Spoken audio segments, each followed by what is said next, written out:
শোয়াইব আহমেদ, যে ছেলেটার জীবনের অধিকাংশ সময় কেটেছে পড়ার টেবিলে, যার রাতগুলো কেটেছে নির্ঘুম চোখে, যার দিনগুলো ছিল লক্ষ্য আর অধ্যাবসায়ে ভরা, সেই শোয়াইব শেষ পর্যন্ত হার মানল চিরসত্য মৃত্যুর কাছে।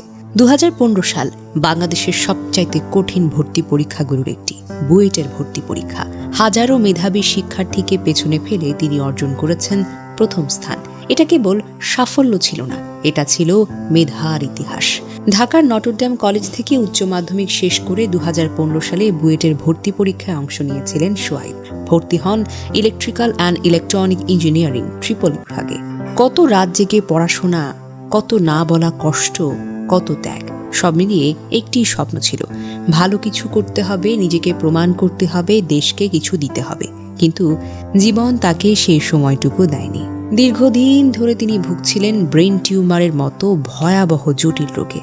মাসের পর মাস হাসপাতালের বিছানায় যন্ত্রের শব্দের মাঝে লাইফ সাপোর্টে ঝুলেছিল তার জীবনটুকু।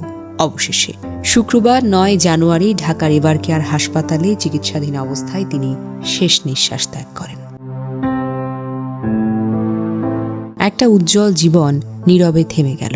পারিবারিক সূত্রে জানা গেছে, শনিবার বাদ জোহর তার নিজ গ্রাম জয়পুরহাটের পাঁচবিবি উপজেলার হরেন্দা গ্রামে জানাজা শেষে তাকে দাফন করা হয়।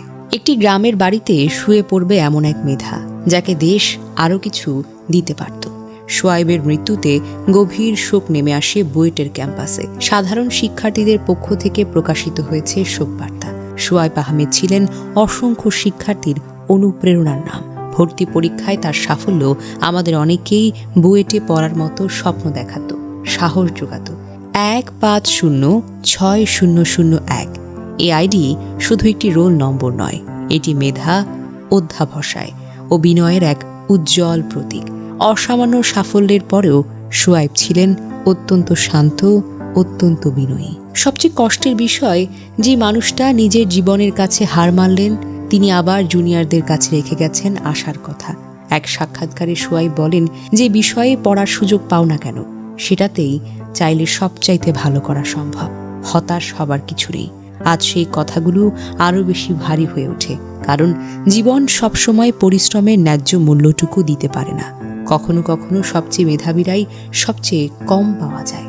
শোয়াইব আহমেদ আমাদেরকে শেখালেন, সাফল্য মানেই দীর্ঘ জীবন নয়, মৃত্যু মানেই ব্যর্থতা নয়।